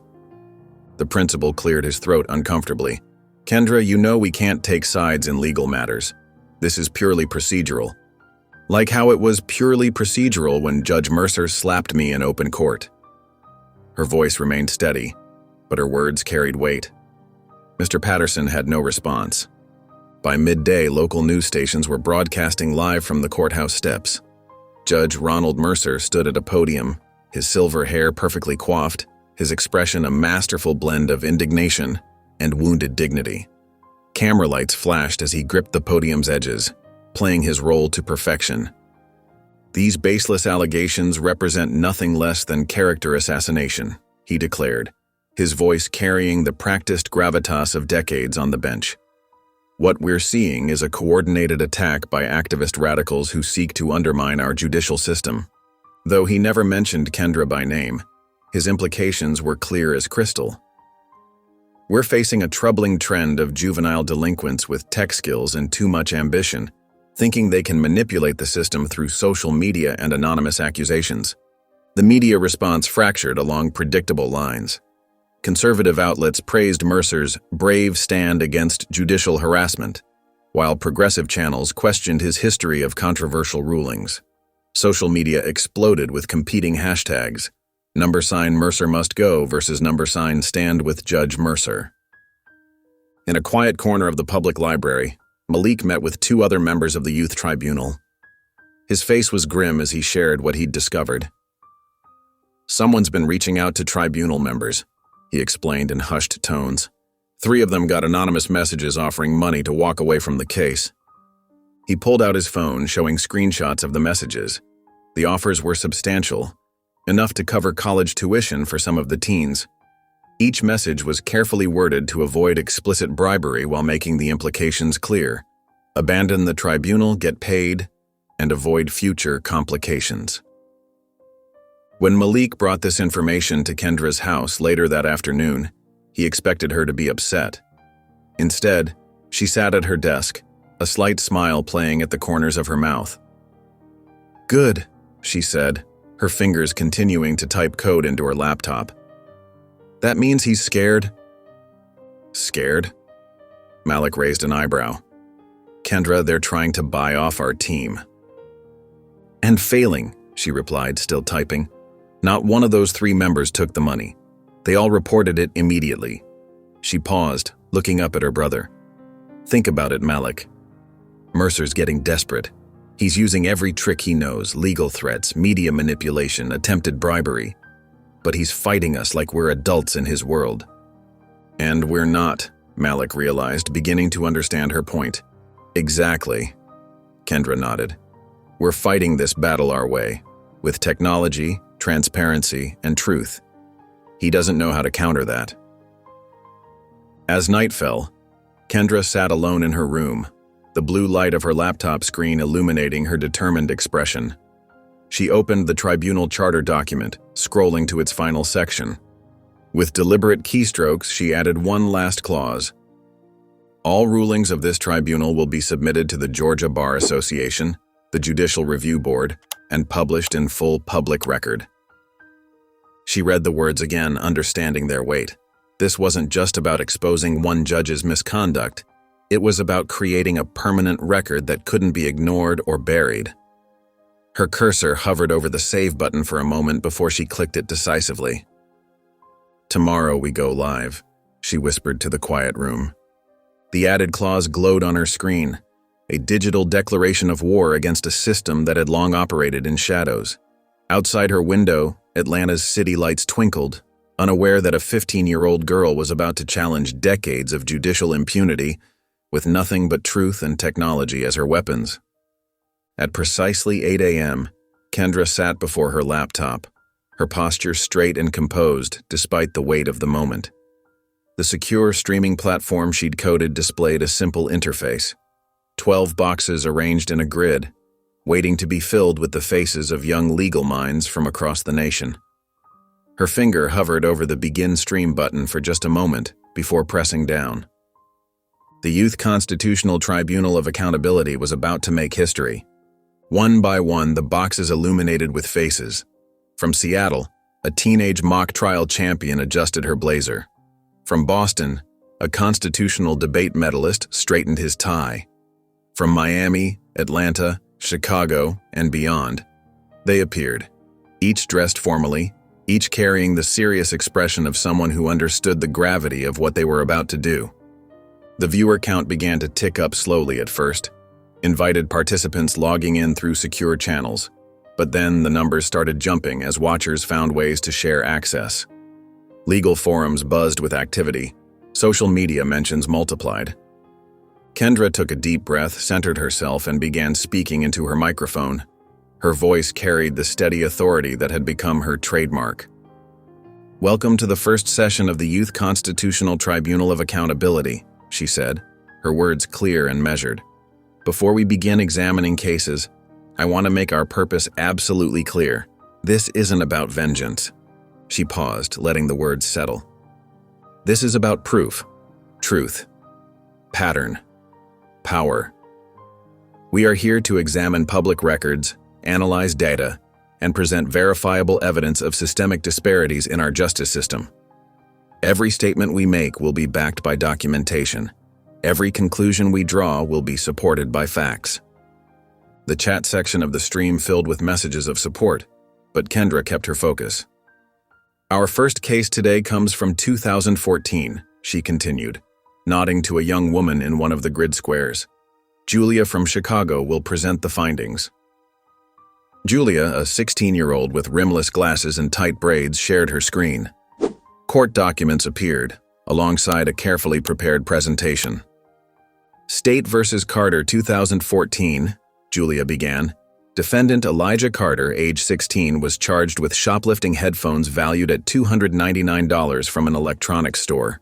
Judge Ronald Mercer presided. She clicked through to the next slide, displaying the sentencing transcript. Carter had no prior record, no aggravating circumstances. Yet Judge Mercer sentenced him to 12 years in juvenile detention, stating that the sentence would serve as a deterrent to others in his community. The chat exploded with reactions, but Julia continued methodically. Now compare this to State v. Peterson, 2013. Another transcript appeared. White defendant, Thomas Peterson, age 16, charged with stealing headphones valued at $325 from the same store chain, also presided over by Judge Mercer. She pulled up both sentencing documents side by side. Peterson received 2 years probation. Judge Mercer cited his good family background and potential for rehabilitation as factors in the lenient sentence. Data visualizations began flowing across the screen, charts showing sentencing disparities, language analysis of Mercer's statements in both cases, and a timeline of similar cases with their outcomes color-coded by race. The pattern is clear, Julia concluded. When controlling for all other factors, age, crime value, prior record, family presence in court, Black defendants in Judge Mercer's court received sentences averaging 8.4 times longer than white defendants for identical crimes. Social media was already lighting up. Legal bloggers began sharing screenshots of the data. Law professors started tweeting about the methodology. A counter-narrative quickly emerged from Mercer's supporters. Mock court nonsense, one judicial commentator dismissed it. Children playing at being lawyers, another scoffed. But they couldn't stop the spread of information. The data was too precise, the research too thorough. Every chart had downloadable source files, every conclusion linked to public records. The youth tribunal members had done their homework with a thoroughness that put many adult legal analysts to shame. More cases followed. Each presentation built upon the last, creating an undeniable pattern of judicial bias. The viewer count continued to climb. Legal forums began referencing specific findings. Civil rights organizations started sharing clips. Through it all, Kendra maintained her role as moderator, ensuring each presentation met their rigorous standards for evidence. She kept the focus tight, never allowing speculation or emotion to override their commitment to facts and data. As the first session drew to a close, Kendra addressed the viewers one final time. "I want to remind everyone that this tribunal is non-binding," she stated clearly. "We are not a court of law. We are not passing judgment. What we are doing is presenting verified evidence that will be submitted to the Georgia Bar Association, the Judicial Review Board, and made available to the public record." She paused, making sure her next words were perfectly clear. "Every piece of evidence presented today will be independently verifiable. Every conclusion we've drawn is supported by public documents. This isn't about opinion. It's about pattern recognition. It's about data. It's about truth." With that, she ended the stream. The screen went dark except for a simple message. Session 1 complete. Evidence packets downloading. Kendra turned in her chair to face Malik, who had watched the entire session in silence from her bedroom doorway. His expression was hard to read. "Did we shake the cage?" she asked quietly. Malik shook his head slowly, a small smile forming. "No," he replied. "You rattled the lock." Later that night, Kendra sat at her desk, the glow of her laptop screen casting soft shadows across her room. A notification popped up, an incoming video call from Justice Vale. Her heart skipped a beat, but her hand remained steady as she accepted the call, her breath catching slightly in her throat. Her uncle's face appeared on screen, his usually composed features tight with concern. The wood-paneled walls of his private study formed a somber backdrop, the soft glow of an antique lamp highlighting the worry lines etched around his eyes. He leaned close to his camera, speaking in hushed tones despite being alone in the sanctuary of his home office. "They're using you to get to me," he said without preamble, his voice barely above a whisper, tension evident in every syllable. "They've filed an ethics complaint. If I get pulled into this, I lose the ability to protect you quietly. The connections I've spent decades building will be useless." Kendra absorbed this information with characteristic stillness, her shoulders squared despite the weight of his words. The warm light from her desk lamp caught the fading mark on her cheek where Mercer had struck her, a purple-yellow reminder of what speaking truth to power had already cost her. She studied her uncle's face, the same sharp intelligence she saw in the mirror, Weathered by decades of careful navigation through political minefields and compromises she was only beginning to understand. "You knew this might happen," she said. It wasn't a question, but a quiet acknowledgement of the chess game they were both playing. "I did." He rubbed his temples, looking suddenly older, the burden of his position visible in the slump of his shoulders. "But I hoped they'd play it differently. They're getting desperate, which makes them dangerous." Kendra sat straighter in her chair, her spine like steel.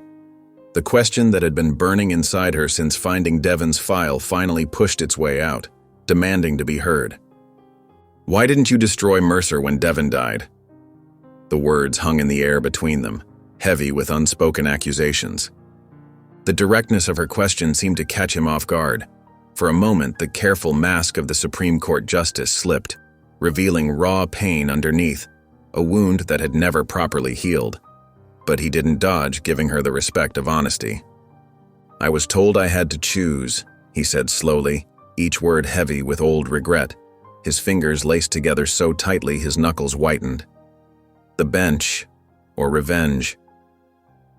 Understanding dawned on Kendra's face, her eyes widening slightly. "They threatened your nomination." "Not directly. They never do." His laugh was hollow, echoing with years of silent compromise. But the message was clear. I could pursue justice for Devon and lose any chance of effecting real change from the inside, or... He trailed off, unable to finish the thought that had haunted him for years. "Or you could play their game and rise to power," Kendra finished, her voice neither accusatory nor forgiving, simply stating the reality they both now faced.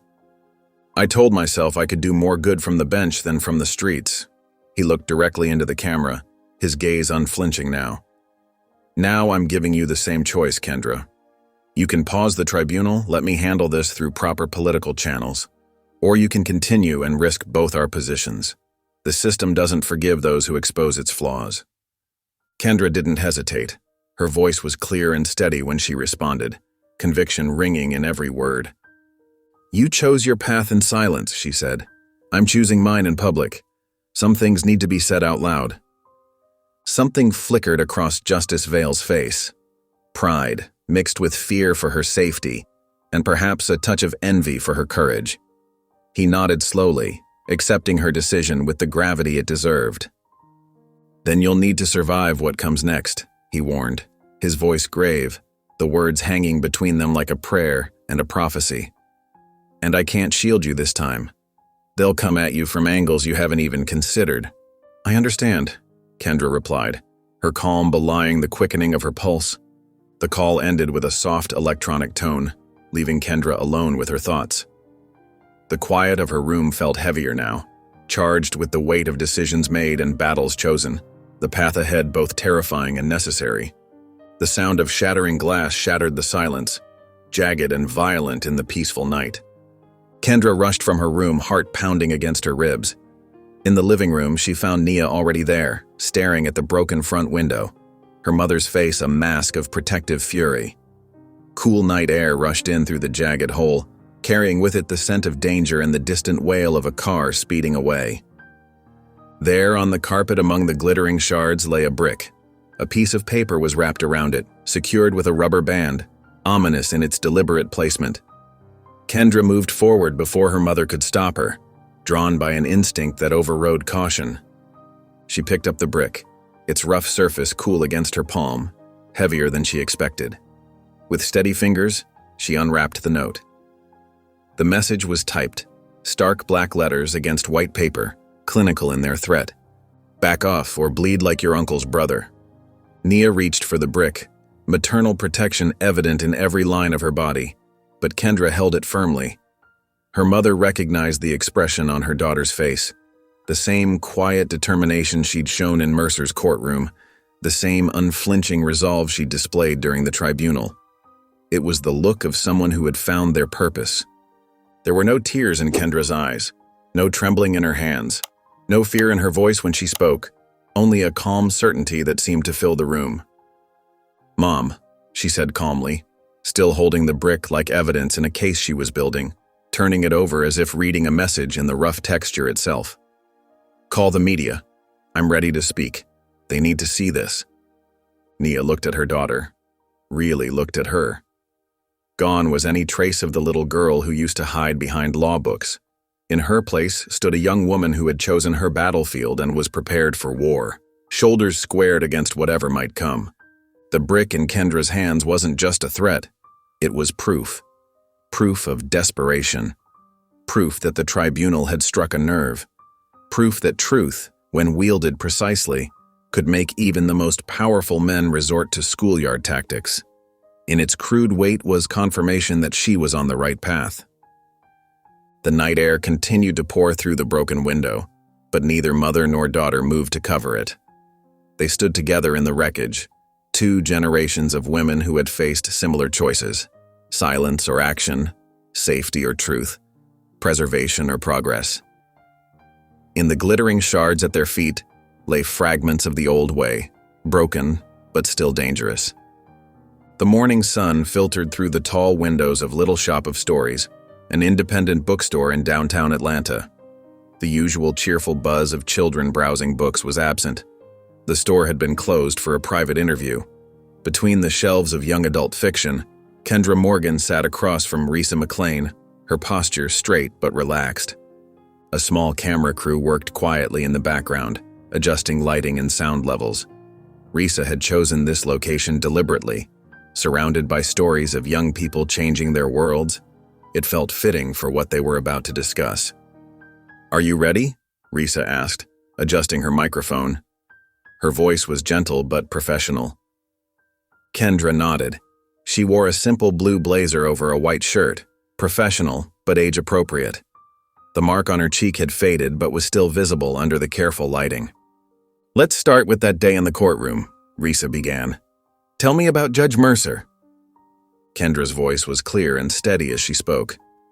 "Judge Ronald Mercer struck me across the face in open court for citing legal precedent that contradicted his ruling. But this isn't about that single act of violence. It's about a pattern of abuse of power that spans decades."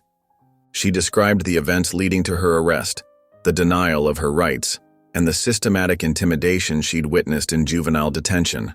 Her words were precise, each statement backed by specific cases and statistics she'd gathered.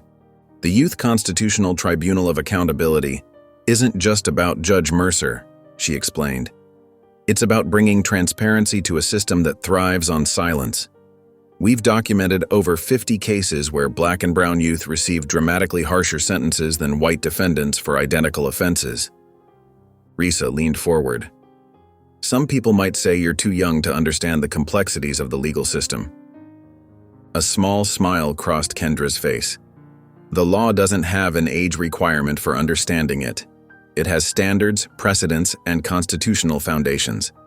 When those in power violate these principles, age shouldn't determine who can point out those violations. She went on to outline the YCTA's methodology, their use of AI analysis, peer review, and professional legal consultation. "We invite the public to watch our final 2 sessions," she announced. "Every piece of evidence we present is verifiable and will be submitted to the proper oversight boards." The interview continued for nearly 2 hours. Kendra never raised her voice, never showed anger. She presented facts with the precision of a surgeon and the clarity of a teacher.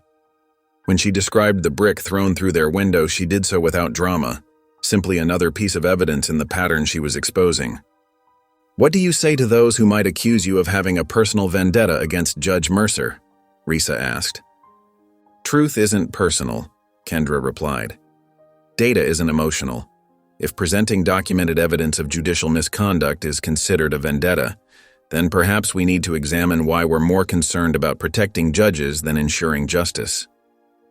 As the interview wrapped up, social media was already buzzing. By 7 o'clock that evening, when the full interview aired, number Kendra Speaks and number YCTA Tribunal were trending nationwide. The response was immediate and overwhelming. Legal blogs began publishing detailed analyses of the tribunal's findings. Law professors shared clips of Kendra citing precedents, praising her accurate interpretation of constitutional law. Youth organizations across the country announced solidarity watch parties for the final tribunal sessions. At Kendra's high school, students organized viewing parties in classrooms and the cafeteria. Teachers who had remained silent before now spoke openly about witnessing similar injustices. The principal, who had removed Kendra from student council just days earlier, issued a public statement. "We regret our hasty action regarding Ms. Morgan's student council position. Her commitment to justice and civic engagement exemplifies the values we aim to instill in our students. She is hereby reinstated with our full support." After the cameras stopped rolling, Risa and Kendra remained in the bookstore. The journalist reached into her bag and pulled out a small flash drive. "An old friend of your uncle gave me this," she said quietly, pressing it into Kendra's hand. Kendra plugged the drive into her laptop. A folder opened, revealing dozens of emails from 2006. Her eyes widened as she read the sender names: Judge Mercer, D.A. Calden Briggs, and Judge Thomas Hartford, retired. The subject line of the main thread read, "Suppress the voice before it becomes law." As she scrolled through the emails, her hands remained steady, but her jaw tightened. The messages detailed explicit strategies for targeting and silencing youth activists through legal channels. They discussed using juvenile detention as a cooling mechanism for ambitious troublemakers. Each word was carefully chosen to appear professional, while masking the systematic suppression they were orchestrating. Kendra stared at the screen, her expression unchanged but her eyes intense. "This is the smoking gun," she said softly. The late afternoon sun cast long shadows through the bookstore windows, illuminating dust motes that danced around them like silent witnesses to history being unveiled. The weight of what she held, digital proof of a conspiracy spanning years, settled over the quiet space between the shelves of stories. The night before the final tribunal session settled over Atlanta like a heavy blanket. Streetlights cast long shadows through the newly repaired window of the Morgan home, their warm glow a stark contrast to the tension inside. The house was unnaturally quiet, save for the soft click of locks being tested and retested. In the living room, Malik had fallen asleep on the couch, his phone still clutched in his hand, open to social media feeds discussing tomorrow's tribunal. His chest rose and fell steadily, finally at peace after days of constant vigilance. Nia Morgan moved methodically through the house, her hands working with practiced precision as she checked each window and door. She'd installed 3 new deadbolts that afternoon, their brass fixtures gleaming in the dim light. The hardware store owner had given them to her at cost, refusing to charge full price after recognizing her from the news coverage. She tested each lock twice, then 3 times, her movements betraying the worry she tried so hard to hide from her children. Upstairs in her bedroom, Kendra sat cross-legged on her bed, a worn photo album open in her lap. The cover was faded blue fabric, its corners frayed from years of handling. Each plastic-covered page held memories frozen in time, telling the story of a girl who had always seemed older than her years. Her fingers traced the edge of a photograph showing her at age 5, standing on a milk crate at her kindergarten debate club, pointing emphatically at a hand-drawn chart about playground fairness. Even then, her expression had been serious, focused, determined to be heard. She turned the page. There she was at 8, receiving a certificate for winning her first mock trial competition. Her hair was in neat braids, and she wore a dress Nia had stayed up all night sewing. The judge that day had called her a force of nature in training. More pages turned. School debates, youth leadership conferences, academic awards. Each image showed her growing not just in height, but in presence. There was something in her eyes that seemed to deepen with each passing year, an understanding that went beyond her age. Then she reached the photos from her first visit to Washington, D.C. She'd been 12, touring the Supreme Court building with a school group. In one picture, she stood on the famous steps, looking up at the words "Equal Justice Under Law" carved in stone above her. She remembered thinking how beautiful those words were, how powerful their promise. Another photo showed her uncle from that same trip, though she hadn't known then that he was more than just a kind justice who'd taken special interest in their tour group. Justice Vale had spoken to their class about the importance of constitutional rights, and she'd peppered him with questions until her teachers had to pull her away. The quiet of her room was interrupted by the soft buzz of her phone. Her uncle's name appeared on the screen. Kendra answered, keeping her voice low. "Uncle Langston," This time his voice carried none of the careful warning from their previous calls. Instead, it held a warmth, a pride he no longer tried to hide.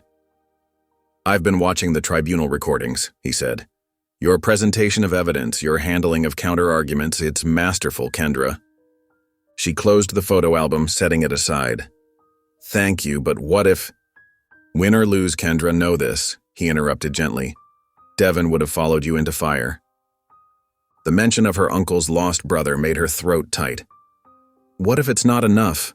she whispered, voicing the fear she'd kept buried beneath layers of legal strategy and careful planning. "Then make it undeniable," he replied, his voice firm with conviction. "You've already done what many thought impossible. You've made them face their own actions in the light of day." Across town, in a private room at the exclusive Capital City Club, Judge Ronald Mercer sat at a mahogany table with D.A. Calden Briggs and 2 state senators. The room smelled of expensive cigars and desperate strategy. Crystal glasses of bourbon sat untouched before them as they reviewed their planned counterattack. "The motion is ready," Briggs said, sliding copies of a document across the table. "We'll announce it just before the final session begins. Due to concerns of juvenile manipulation and foreign interference, we move to dismiss all findings of this unauthorized tribunal." One of the senators, a man with silver hair and cold eyes, nodded approvingly. "The foreign angle is smart. Plant the seed of doubt about outside influence and people will question everything else." Mercer's fingers drummed against the polished wood. The girl has no reach beyond her little online circus. She can't fight state-level opposition. They continued plotting, their voices low and confident, certain their position and power would be enough to crush this final resistance. None of them noticed the cleaning staff member who lingered a moment too long near the door, phone hidden carefully in his apron pocket. Back in her room, Kendra opened her laptop one final time. The screen's blue light illuminated her face as she navigated to a secure server. With steady hands, she uploaded the complete email thread. Years of documented corruption and calculated oppression laid bare in the conspirators' own words. The upload completed with a soft chime. Next, she opened her presentation for tomorrow's final hearing, reviewing each slide one last time. Every piece of evidence was in place, every argument honed to razor sharpness. Reaching for a small pad of sticky notes, she wrote 5 words in her neat handwriting. "We finish this tomorrow." She pressed the note to her wall, right next to her constitutional law study guide. Finally, she closed the laptop. The room fell into darkness, broken only by the gentle glow of streetlights through her window. For the first time since this all began, she allowed herself to feel the weight of everything. The fear, the pressure, the magnitude of what she'd set in motion. A single tear rolled down her cheek. She let it fall, this one moment of vulnerability in the privacy of her room. Then she wiped it away, took a deep breath, and lay down to sleep. Morning sunlight streamed through Kendra's bedroom window, casting warm rays across her carefully chosen outfit. She stood before her mirror, adjusting the crisp black blazer and checking that every detail was perfect. The tribunal badge, a simple design featuring scales of justice, gleamed against her collar. Her hair was pulled back neatly, revealing a face that carried both youth and determination in equal measure. Nia appeared in the doorway, watching her daughter with a mixture of pride and concern etched across her features. She crossed the room quietly, her footsteps soft on the carpet, and placed a gentle hand on Kendra's shoulder. Their eyes met in the mirror's reflection. "Whatever happens," Nia said softly, giving her daughter's shoulder a squeeze, "you've already changed everything." Kendra's reflection stared back, unwavering. "Not enough yet," she replied, her voice steady and clear. She reached up and covered her mother's hand with her own, drawing strength from the connection. The house was unusually still that morning. Even Malik, typically full of restless energy, moved with careful purpose as he helped set up Kendra's technical equipment. 3 laptops were arranged on her desk, each serving a different function for the tribunal stream. Backup power supplies hummed quietly, ensuring nothing could interrupt the transmission. As the clock approached 10 a.m., Kendra settled into her chair, adjusting her microphone and checking the camera angle one final time. The tribunal platform's interface glowed before her, showing all 12 youth jurors logging in from their respective locations across the country. Their faces appeared one by one in neat squares across her screen, each wearing formal attire and expressions of solemn responsibility. The viewer count began climbing immediately as the stream went live. Numbers ticked up rapidly: 100,000, 500,000, 800,000. Within 20 minutes, the counter showed 1.2 million viewers watching in real time.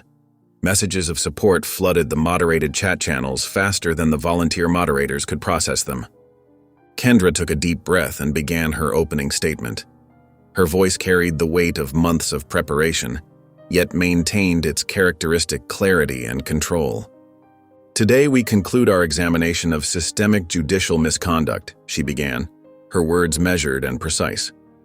"But first, new evidence has come to light that transforms our understanding of this case from individual incidents to orchestrated suppression." With deliberate movements, she shared her screen, displaying the 2006 email chain.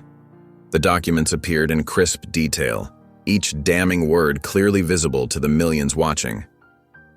These communications reveal a coordinated effort between Judge Ronald Mercer, District Attorney Calden Briggs, and other officials to systematically suppress legal agency in Black youth, she continued, her voice growing stronger with each word.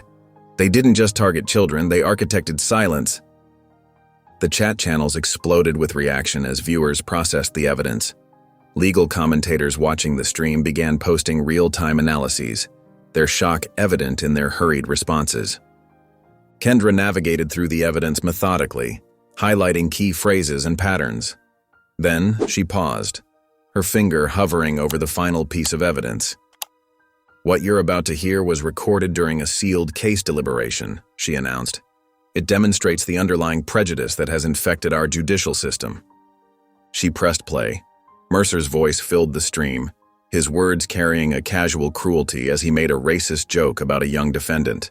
The audio was crystal clear, leaving no room for misinterpretation or denial. The youth jurors' faces showed varying degrees of shock and disgust as they listened. When the recording ended, one of the jurors, a white teenager from Vermont named Sarah Collins, requested to speak. Her face filled the main screen as she delivered a carefully prepared statement. "Throughout these proceedings, we've examined hundreds of cases, thousands of documents, and countless hours of testimony," Sarah began, her voice slightly trembling but determined. "The pattern is undeniable. Judge Mercer has used the law not as a shield, but a sword against the vulnerable. He has betrayed the fundamental principles of justice he swore to uphold." The tribunal moved into deliberation, conducting their discussion live before the watching world. Each juror presented their analysis, citing specific cases and patterns they'd been assigned to investigate. Their young voices carried the weight of thorough research and moral clarity. When the time came to vote, there was little hesitation. The decision was announced, 11-0, with one abstention. The formal declaration appeared on screen. "Judge Ronald Mercer is hereby found guilty of systemic bias, professional misconduct, and ethical corruption." Kendra faced the camera one final time, her composure unwavering despite the historic moment. "This judgment may not carry legal weight," she stated clearly, her voice carrying to every corner of the digital courtroom. "But it carries truth, and truth demands to be followed." She stood up from her desk, the camera still running. As she stepped away, her burner phone lit up on the desk beside her. A new message appeared from an unknown number. "You have our attention. Let's talk. GA Judicial Review Board." A quiet smile crossed Kendra's face as she read the message, the morning light still streaming through her window, illuminating her face in its warm glow. The morning headlines blazed across every major news outlet, their bold text declaring victory in ways Kendra never imagined. Mercer disbarred amid judicial probe dominated the front pages, accompanied by photos of the disgraced judge leaving the courthouse with his head bowed, shoulders slumped in defeat. Georgia adopts pilot youth tribunal review model, followed close behind, along with Supreme Justice Vale cleared of ethics complaints. The words seemed almost surreal, like someone else's story rather than her own. Kendra sat quietly on a wooden bench outside her high school, watching the steady stream of students filing through the main entrance. The crisp autumn air carried whispers and glances in her direction, but they felt different now, respectful, inspired. Many students wore small silver pins that proclaimed, "I believe Kendra," in bold black letters. She noticed how some of her teachers, passing by on their way to morning duties, gave her subtle nods of acknowledgement and support. A few even smiled, something that would have been unthinkable weeks ago. The weight of the past week settled around her like a familiar blanket, not heavy anymore, just present. A reminder of what speaking up could accomplish. She pulled out her phone, scrolling through the dozens of unread emails that had flooded her inbox since the tribunal's conclusion. The notifications kept coming, a constant digital reminder of how far her voice had carried. 3 prestigious universities had offered full scholarships, their letters filled with praise for her extraordinary commitment to justice and unprecedented leadership. 2 major publishing houses had sent detailed proposals for book deals, promising to tell her story in her own words. The American Bar Association's Youth Council extended an invitation for her to be their keynote speaker at their annual convention. Each message carried opportunity, acclaim, recognition, everything society told her she should want. Kendra closed each email with a polite but firm decline.